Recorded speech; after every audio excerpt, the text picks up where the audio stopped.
मामला बहुत ही गंभीर था। बात लाइफ एंड डेथ की थी भी या नहीं थी, ये इसी वीडियो के आखिर तक आप डिसाइड करेंगे। कमेंट में डाल के बताइएगा कि मामला गंभीर था या नहीं था। बात है 15 जून की, शाम के करीब, यहाँ इंडिया के टाइम के हिसाब से करीब 4 बजे की, और मैं अपने फैमिली के साथ लौट रहा था कैथे पैसिफिक हवाई जहाज से। जापान से, ओसाका से मैं यहाँ भारत लौट रहा था। अभी 4-5 घंटे का सफर बाकी था इंडिया में लैंड होने से पहले की बात है। मेरे पीछे वाले सीट, 2 सीट छोड़ के एक बुजुर्ग महिला और आदमी बैठे थे, और अचानक से एक आवाज आई, बड़ी जोर से ग्राउलिंग आवाज गूंजने लगी पूरे हवाई जहाज में, और इसे इपिलेप्टिक क्राई बोलते हैं। जोर से सब लोग अचानक एकदम घबरा गए, और एक पैनिक का सिचुएशन आ गया। क्योंकि मेरे जस्ट पीछे के पीछे ही थे, तो मैं उठ के जरा जाके देखा कि क्या इमरजेंसी सिचुएशन हो गई। और जैसे ही मैंने देखा तो मैंने पाया कि लगभग 70 साल का कोई अमेरिकन ऐसा लगा पैसेंजर था, और उसको इपिलेप्सी का दौरा पड़ा हुआ था उस वक्त। और फिर थोड़ा और मैंने ध्यान से देखा तो मैं समझ गया कि मामला गंभीर नहीं है, it is matter of few second. और साथ में उल्टी भी हो रही थी, और ग्राउलिंग साउंड तो बड़े तेजी से गूंज ही रहा था। तो ये सिचुएशन थी, और पैनिक का माहौल था। और अब माहौल ये था कि उसी वक्त जो अटेंडेंट वहाँ के एयर होस्टेस वगैरह सब इकट्ठे हो गए, और साथ में बाई चांस उस फ्लाइट में एक डॉक्टर थी, वो भी पीछे से करीब 15-20 सेकंड के बाद वो आने लगी। और जो साथ में को पैसेंजर थी, यानी कि शायद उनके साथ जो और थी, वो भी बुजुर्ग थी, वो हालत देख के रोने लगी। और वो इंसान तो फिट्स के उसमें पड़ा ही था, और आवाज़ तेजी से हो ही रही थी, और उल्टी भी हो रही थी। ये मामला था। तो जो खुसर फुसर चल रही थी, तो ऐसा लग रहा था कि भाई वो ये बात कर रहे हैं कि ये इंसान बचेगा नहीं, जो आपस के जो पैसेंजर बात कर रहे थे। और जब मैंने ध्यान से देखा तो मुझे समझ आ गया उनके फिट्स के जो सिम्टम्स है कि ये it will last for few seconds, और उसके बाद अपने आप ही ठीक हो जाना है और कुछ भी नहीं होना है। लेकिन वहां जो तैयारी थी, सोच के देखिए, कैथे पैसिफिक एक इंटरनेशनल एयरलाइंस के फ्लाइट के अटेंडेंट्स, और ऊपर से बाई चांस एक पैसेंजर डॉक्टर, जो कि उस वक्त इनिशिएटिव लिया कि इस इंसान को थोड़ा कंफर्ट किया जाए। तो कंफर्ट क्या किया जाए, तो कोई अटेंडेंट हवा करने लगे, और एक अटेंडेंट बर्फ लेकर उसके सिर पे लगाने लगा, वो डॉक्टर उसके नब्ज पकड़ने लगी। ये सारा चल रहा था। माहौल बहुत ही ज़्यादा जानलेवा सा दिख रहा था। और जो को पैसेंजर थी उनके साथ बुजुर्ग महिला, वो तो रोने ही लगी, जोर जोर से रोने लगी। तो दो आवाज़ें अब आने लगी, एक उस महिला की रोने की आवाज़ थी, और साथ में वो बुजुर्ग जिनको फिट्स पड़े थे उनके इपिलेप्टिक क्राई जिसे बोलते हैं, वो एक साउंड थी। और साथ में वॉमिट हो रहा था, तो उसकी एक जो स्मेल होती है वो भी पूरे हवाई जहाज में फैली हुई थी। तो एक पैनिक था, और छोटे छोटे बच्चे, मेरी बेटी भी थी, और शायद वो सो रही थी, उसको ज़्यादा कुछ पता नहीं चला होगा, या पता चला भी होगा तो उसने पता नहीं इग्नोर किया कि नहीं। लेकिन मैं देख रहा था बच्चे भी बहुत सारे जो घबराए हुए थे कि ये क्या हो गया, क्या हो गया। ऐसा लग रहा था कि लाइफ एंड डेथ का मामला है, ये बचेगा कि नहीं बचेगा ये पैसेंजर, ये सब बातें खुसुर फुसुर चल रही थी। और खैर, जैसा होता है फिट्स में, हम तो हजारों पेशेंट्स को देखते ही हैं। खास तौर पे ऑटिज्म के बच्चे, एडीएचडी के बच्चे, they are more prone to fits. उनमें फिट्स बहुत ही कॉमनली पड़ता है, और पिछले 1 सालों में 5,000 से 6,000 के करीब ऐसे बच्चों को हमने फिट्स से बाहर निकाला, उनके फिट्स की संभावना को कम किया। और फिर जब हो जाते हैं उस वक्त भी क्या करना है उसको हॉल्ट करने के लिए, वो सारा कुछ ये हम करते ही आए हैं। तो इसीलिए, क्योंकि फिट्स के हजारों पेशेंट देख चुका था, तो मुझे पता चल गया कि ये मामला कुछ सेकंड का है, और कुछ सेकंड के बाद वो फिट्स चला जाएगा, and everything will be normal.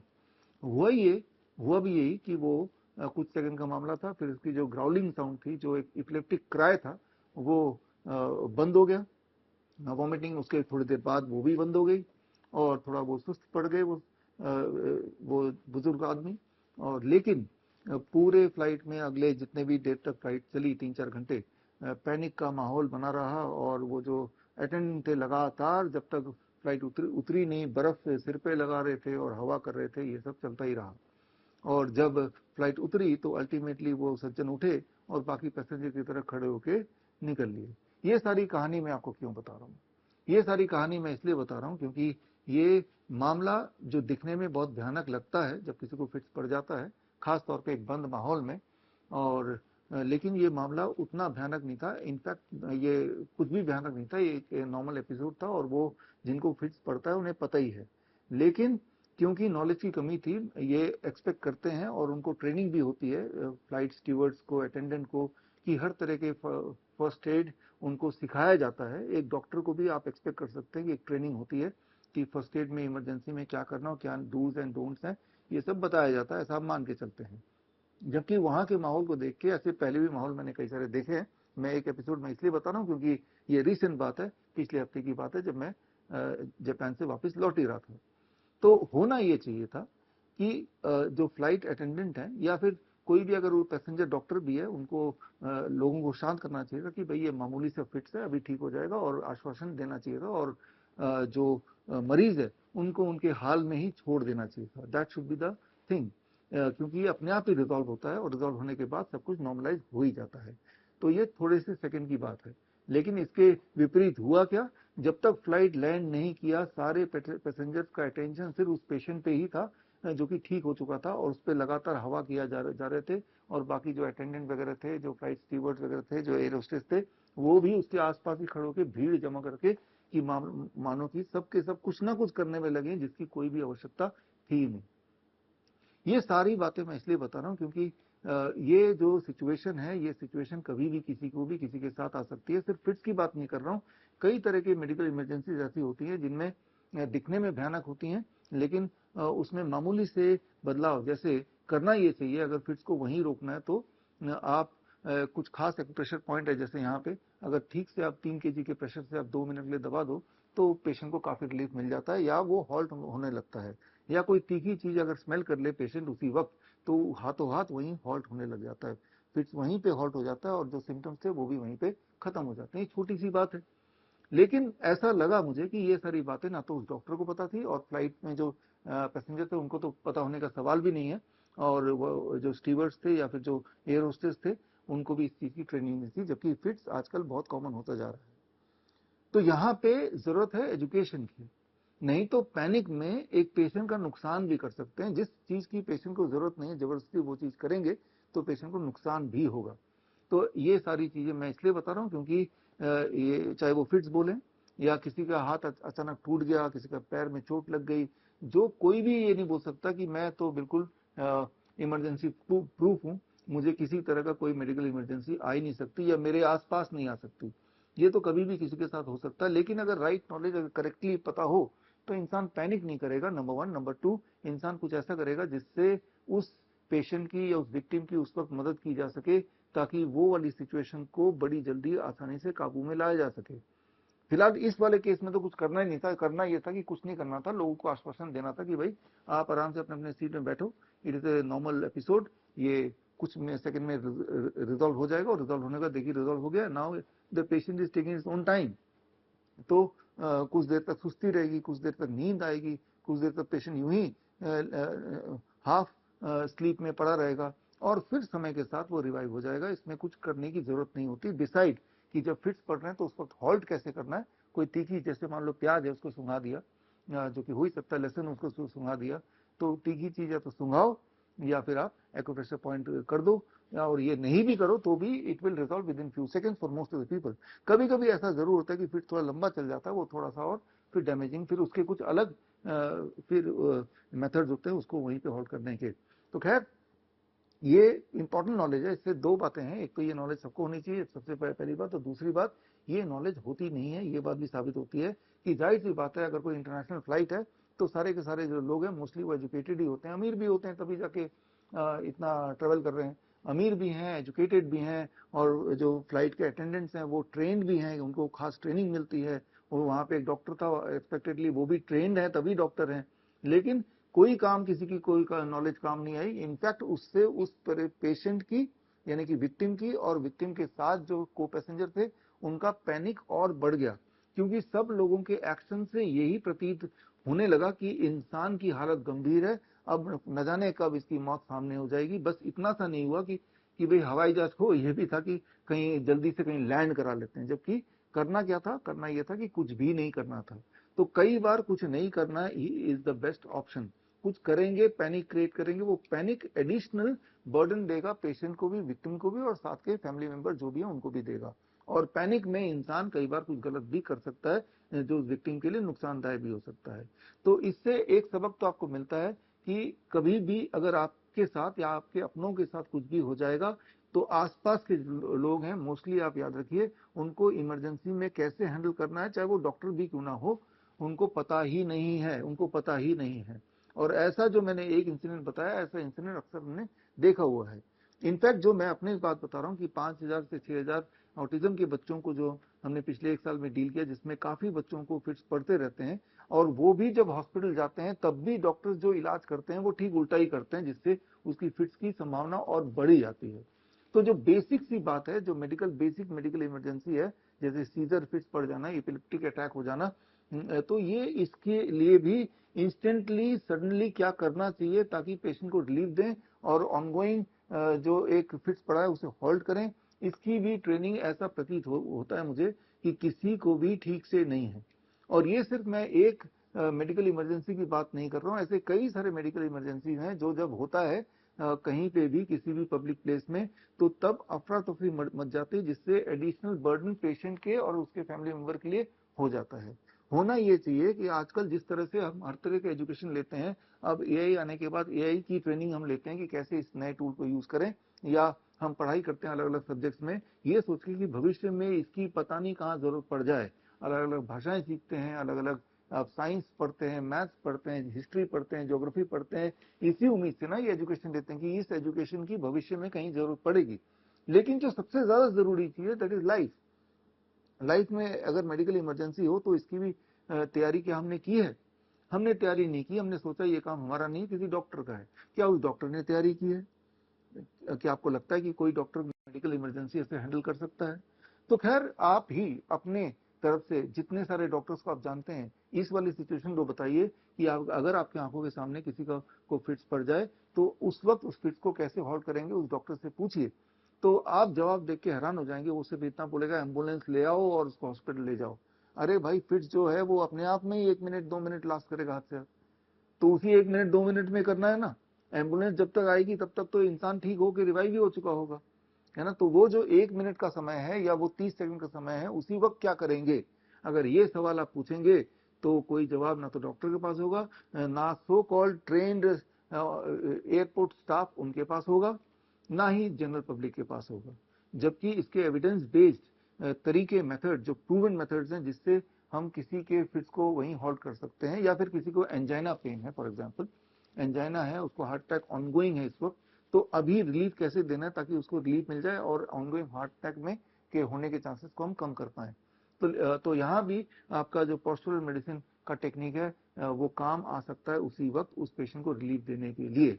तो कई सारे ऐसे मेडिकल इमरजेंसीज हैं जिसके सॉल्यूशंस और जिसके जो टेक्निक्स हैं बहुत ही आसान है, लेकिन अनफॉर्चुनेटली एक कॉमन मैन तो छोड़िए, एक प्रोफेशनल डॉक्टर्स को भी इस चीज की ट्रेनिंग नहीं है या इस चीज का आइडिया नहीं है, और वो भी उतना ही हेल्पलेस नजर आते हैं ऐसी स्थिति में जितना कि एक आम इंसान हेल्पलेस नजर आता है। और यहीं पे इंपॉर्टेंस है हमारे एक training program, it is called help, handling emergencies, life support and pain, ये पूरे ट्रेनिंग का नाम है। ये online plus offline hands on training है। ऑनलाइन में तो थ्योरेटिकली आप 1 महीने की ट्रेनिंग में समझेंगे, हर हफ्ते 2 घंटे की क्लास है कि अलग अलग मेडिकल परिस्थिति में कैसे उस परिस्थिति को पहचाने कुछ सेकंड के अंदर ही, और कैसे हम क्या उपाय करें विद लिमिटेड रिसोर्सेज। जाहिर सी बात है जब मेडिकल इमरजेंसी होती है तो वो सड़क पे हो सकता है, बस अड्डे पे हो सकता है, हवाई जहाज में हो सकता है, जंगल में हो सकता है। तो सुविधाएं जहां पे नहीं होंगी वहीं पे होते हैं, क्योंकि कोई भी इंसान को किसी भी तरह का अटैक, अस्थमा अटैक है, हार्ट अटैक है या स्ट्रोक है, ये कहीं भी आता है, वो पहले से बोल के पूछ के तो आता नहीं है। जाहिर सी बात है वहां पे आपके पास जो रिसोर्सेज होंगे वो मिनिमाइज होंगे, आप बस खुद होंगे वहां प्रेजेंट और आपके हाथ होंगे उस वक्त। तो उस वक्त किस रिकवरी पोजीशन में पेशेंट को या विक्टिम को रखें, उस वक्त कौन से पॉइंट को हम दबाएं ताकि उस तरह उस वक्त अगर ब्लीडिंग हो रही है तो उसे रोक पाए, कोई पेन हो रहा है तो उसको होल्ड कर पाए, उसे रिलीफ दे पाए। तो ये सारी जो प्रूवन चीजें हैं, जो एंशंट जो हमारे साइंस है, विजडम है, उसमें भी प्रूव किया गया है, और मॉडर्न मेडिसिन में भी उसको दोबारा से एस्टेब्लिश किया गया है। ये सारी जानकारियां किसी डॉक्टर को या किसी अथॉरिटी को, किसी एक इंसान को अक्सर नहीं होती है, ये तो हैरानी की बात है। लेकिन ये हेल्प ट्रेनिंग के माध्यम से आप ये जानकारी और ये प्रैक्टिकल ट्रेनिंग ले सकते हैं। ये help training 1 month online plus 3 days offline, 3 days 3 दिन के लिए आपको हैंड्स ऑन ट्रेनिंग के लिए मेरे डॉक्टर बीआरसी मेडिकल एकेडमी में आना पड़ेगा और 3 दिन स्टे करके जो बातें 50 से ज़्यादा मेडिकल इमरजेंसीज हैं उन परिस्थिति अगर आ जाए तो क्या करना है एग्जैक्टली स्टेप बाय स्टेप आपको सीखने का मौका मिलता है। और ये ट्रेनिंग हम 10 जुलाई से पहला बैच शुरू हो रहा है और पहले बैच में ऑनलाइन कई लोगों ने अभी हमसे क्वेरी की कि अभी ऑनलाइन तो मैं कर लूंगा लेकिन ऑफलाइन 3 दिन आने का समय मेरे पास अभी नहीं है। तो 3 दिन आप किसी भी महीने या किसी भी हफ्ते हमारे डॉक्टर बीआरसी मेडिकल एकेडमी में आके 3 दिन स्टे करके ऑफलाइन हैंड्स ऑन ट्रेनिंग करना अनिवार्य इसलिए है क्योंकि मैं ये जानता हूं कि जैसी कोई इस तरह की मेडिकल इमरजेंसी आ जाएगी किसी के साथ भी आपके आंखों के सामने, तब आप भी पैनिक करेंगे ये जानते हुए भी कि भाई उसमें क्या करना और क्या नहीं करना है, डूज एंड डोंट्स। अगर हैंड्स ऑन प्रैक्टिस नहीं की आपने और उस प्रैक्टिस की भी प्रैक्टिस घर पे रिपीट नहीं की तो वो कुछ सेकंड के लिए इंसान का दिमाग ही ऐसा है कि वो दिमाग ब्लैंक हो जाता है और उसकी जो सारी इंटेलिजेंस है वो धरी की धरी रह जाती है और वो भी उतना ही लाचार दिखता है जितना कि वो विक्टिम लाचार दिख रहा है, जितना कि विक्टिम हेल्पलेस दिखता है। तो हेल्पलेस मत बनिए, हेल्पफुल बनिए। जितनी मेरे हिसाब से जितने तरह की नॉलेज, जितनी तरह का ज्ञान, जितनी तरह की एजुकेशन में आप पैसा खर्च करते हैं, समय खर्च करते हैं, कॉलेज जाते हैं, स्कूल जाते हैं, ऑनलाइन कोर्सेज करते हैं, वो सारा एक तरफ, और एक तरफ medical emergencies and pain management, immediate pain management, वो एक तरफ।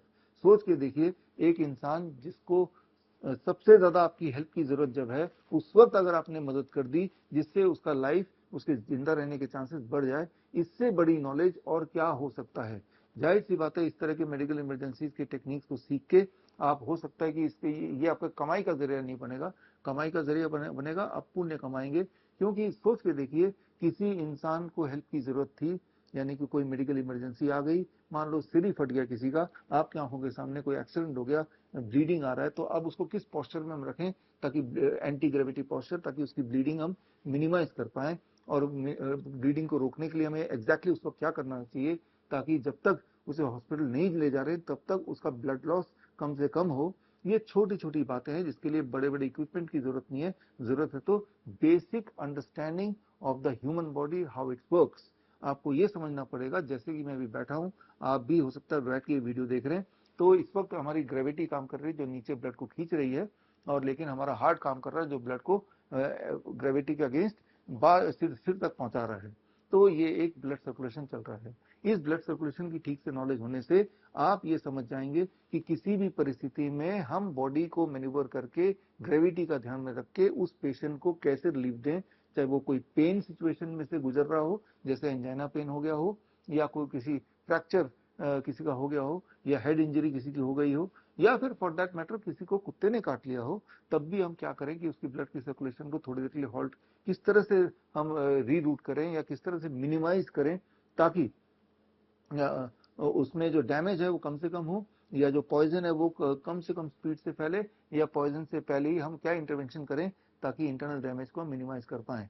तो ये सारी जो बातें हैं इसके लिए आपको अलग अलग साइंसेस को अंडरस्टैंड करने की जरूरत है, चाहे वो मॉडर्न मेडिसिन के साइंस को अंडरस्टैंड करने की जरूरत हो, चाहे वो एक्यूप्रेशर का जो साइंस है उसको अंडरस्टैंड करने की जरूरत हो, चाहे वो पोस्टल मेडिसिन की बात करें या फिर आयुर्वेदा के टेक्स्ट की बात करें, इन सब के इंटीग्रेशन से, इसे हम बोल सकते हैं रियल सेंस में integrated medicine in emergency. Emergency के सिचुएशन में इंटीग्रेटेड मेडिसिन जिसमें आपके हाथ, आपके हाथों का प्रेशर, उस इंसान के बॉडी का पोस्चर किस तरह से अलाइन करना है, ये सारे मुख्य रोल प्ले करते हैं। और जब तक ये कर रहे हैं तब तक आसपास जो भी हमारे पास चीजें उपलब्ध हैं, वो पानी, गर्म पानी हो सकता है किसी केस में, वो ठंडा बर्फ हो सकता है किसी केस में, वो कोई पट्टी हो सकती है जो अपने कपड़े से आप बना सकते हैं, और उसी वक्त कैसे हम पेशेंट या उस विक्टिम की जान बचाएं, या उसका ब्लड लॉस को रोकें, या उसके इंटरनल डैमेज को होने से रोकें या मिनिमाइज करें। ये एक खास ट्रेनिंग है। मुझे लगता है कि हर इंसान को ये ट्रेनिंग लेनी चाहिए ताकि हम किसी की हेल्प तब कर पाएं जब उसको हेल्प की सबसे ज्यादा जरूरत है। लेकिन ऐसी परिस्थिति में अगर आप कभी आपके आसपास हुआ होगा तो आपने एक ही चीज देखी होगी कि इंसान तड़प रहा है सड़क के बीच में, लोग उसका वीडियो बना रहे हैं, हद से कोई एम्बुलेंस बुला रहा है, that is the only thing. या भीड़ इकट्ठे है, भीड़ उसको घेर के खड़ी है, लेकिन उसको इंटरवेंशन क्या हो रहा है सिवाय हवा पानी देने के, वो आपको कहीं होता हुआ नहीं दिखेगा। क्योंकि वो नॉलेज बहुत क्लियर कट किसी के पास भी नहीं है। कोई अगर एलोपैथी का डॉक्टर है, उसको एलोपैथी वाली नॉलेज हो सकती है, कोई एक्यूप्रेशर का डॉक्टर है तो एक्यूप्रेशर की नॉलेज हो सकती है, लेकिन इंटीग्रेशन कैसे करें इनका to get the best output with in the few seconds और फ्यू मिनट्स, उसी वक्त पहले कुछ मिनट जिसे आप गोल्डन आवर कहते हैं, उसी वक्त हमें इंटरवीन करना है। तो ये खास आप इमरजेंसी प्रैक्टिशनर बन सकते हैं। तो ये हमारी जो ट्रेनिंग है, इस ट्रेनिंग में अगर आप रजिस्टर करना चाहते हैं तो bishrup.com/help में जाके आप रजिस्टर कर सकते हैं। और रजिस्टर करने के बाद जो लोग 30 जून से पहले रजिस्टर करेंगे उनके लिए कई सारे बेनिफिट्स हैं, वो आप लिंक में जाके bishrup.com/help में जाके देख सकते हैं। और 30 June is the last date for this first batch. First batch का मतलब ऑनलाइन तो आप इमीडिएटली ज्वाइन कर लीजिए, ऑफलाइन में पहला बैच जो होगा वो 10, 11, 12 जुलाई को होगा पहला batch in our doctor BRC medical academy.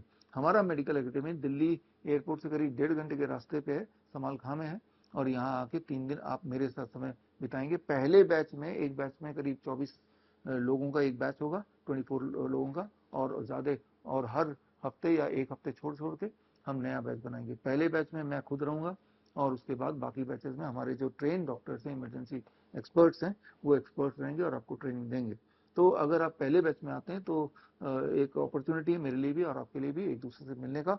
But एक चीज तो तय है कि मेरे हिसाब से कि दुनिया की जितने तरह की नॉलेज एजुकेशन आपने ली है, किसी ने कॉमर्स पढ़ा है, किसी ने लॉ पढ़ा है, किसी ने इंजीनियरिंग पढ़ी, किसी ने डॉक्टरी पढ़ी है, मेडिकल पढ़ा है, राइट, या अलग अलग भाषाएं आपने सीखी हैं, मैथमेटिक्स आपने सीखा है, फिजिक्स आपने सीखा है, तो उसको अगर हम कंपेयर करें इस वाले नॉलेज से, जो कि 1 महीने के अंदर ये नॉलेज आपके पास आ सकता है, और साथ में श्रीधर यूनिवर्सिटी का आपको सर्टिफिकेट मिलेगा, और साथ में एक आई कार्ड मिलेगा, help emergency practitioners I card, और एक खास help training manual which you will get along with in this training. तो ये आपको कमेंट में ये बताना है कि क्या हम ये मान सकते हैं।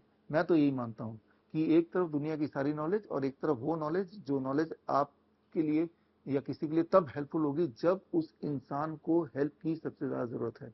और बात सिर्फ उस इंसान की नहीं है, क्योंकि वो परिस्थिति जो किसी के साथ भी आ सकती है, आती है, वो परिस्थिति आपके साथ या मेरे साथ भी आ सकती है। मैं ये मान के नहीं चल सकता हूं कि मैं जब रास्ते में निकलूंगा तो मेरे साथ कोई हादसा नहीं होगा, वो मेरी भूल होगी। कोई भी नहीं सोचता कि उसके साथ आज कोई हादसा होने वाला है, उसको हार्ट अटैक आने वाला है आज, या आपको उसको इपिलेप्टिक दौरे आने वाले हैं, या उसको कोई चोट लगने वाली है, तो कोई भी ये नहीं सोचता, लेकिन वो हो ही जाता है। तो अपने लिए भी अगर ये नॉलेज हो तो किसी भी मेडिकल परिस्थिति में, चाहे वो इमरजेंसी मेडिकल कंडीशन हो, एक्यूट कंडीशन, या कोई पेन वाली बात हो, तो उस वक्त, या मान लो कोई कुत्ते ने आके काट लिया आपको, कोई कीड़े ने आपको काट लिया, तो ये परिस्थिति तो आ ही सकती है। लेकिन ऐसी परिस्थिति में अपने डैमेज को मिनिमाइज कैसे करेंगे, उस वक्त क्या करेंगे आप? उस वक्त के लिए आपकी तैयारी सिर्फ इतनी है कि एम्बुलेंस बुलाओ, एम्बुलेंस बुलाओ, वो न जाने कब आएगा, और जब आएगा तब तक तो वो गोल्डन आवर आपका निकल ही गया है, जितना डैमेज होना था हो चुका। अब जब आप हॉस्पिटल जाएंगे तो जो इलाज होगा वो मोस्टली एलोपैथी की बेसिस पे होता है। उस पर कितना भरोसा कर सकते हैं आप, कर भी सकते हैं कि नहीं?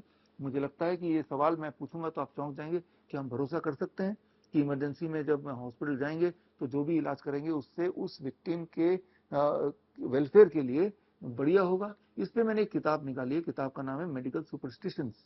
ये किताब आप ऑनलाइन अमेजन से, फ्लिपकार्ट से, मीशो से या हमारे वेबसाइट से खरीद सकते हैं। और ये अगर आप बुक पढ़ेंगे तो आपका जो एक विश्वास है करंट इमरजेंसी सिचुएशन को हैंडल करने का, जो हॉस्पिटल का आईसीयू का सिस्टम है, उससे श्योरली उठ जाएगा। और आपको एक बात और कंफर्मली समझ आएगी कि आपको खुद को ही अपग्रेड करना पड़ेगा, आपको खुद को ही एजुकेट करना पड़ेगा, और आपकी तैयारी अपने आप ही खुद से ही करनी पड़ेगी। आप किसी इमरजेंसी, किसी हॉस्पिटल, किसी एम्बुलेंस के ऊपर इस तरह के मेडिकल सिचुएशंस के लिए आप रिलाय कर ही नहीं सकते हैं। Very very clearly I am saying, आप के हो सकते हैं कुछ सवाल हो सकते हैं कुछ डाउट हो सकता है कि आप मेरी बात से सहमत ना भी हों। In all the cases comment section में आप अपने सवाल लिख सकते हैं, आप अपने ओपिनियन लिख सकते हैं। मैं कमेंट खुद पढ़ूंगा और आपको जवाब देने की कोशिश करूंगा। फिलहाल तो मैं यही चाहता हूं कि ये हेल्प ट्रेनिंग का एक हिस्सा बने, और हेल्प ट्रेनिंग के बाद जब आप हेल्प प्रैक्टिशनर बन जाए तो बात वहीं नहीं रुकेगी, आप अपने कम्युनिटी के हेल्प प्रैक्टिशनर और हेल्प ट्रेनर भी बन सकते हैं या बनना चाहिए, ताकि हमारे माध्यम से ये नॉलेज आप तक पहुंचे, आपके माध्यम से आपके सोसाइटी या आप जहां भी रहते हैं वहां भी अगर आप ये ट्रेनिंग कराते हैं तो जरा सोच के देखिए कि आपकी नॉलेज उतने लोगों तक पहुंच गई और ये परिस्थिति कभी भगवान ना करे किसी तरह की मेडिकल इमरजेंसी किसी को आ जाए तो हमारी सोसाइटी एक बेटर पोजीशन पे होगी उस विक्टिम के हेल्प करने के लिए। तो खैर मैं मिलूंगा आपके साथ in the help course on 10th July online and offline both. तब तक के लिए all the best, thank you, जय। बड़ी से बड़ी बीमारी का आसान से आसान इलाज घर बैठे ही हो सकता है। अधिक जानकारी के लिए कांटेक्ट करें nearest doctor BRC clinic @home।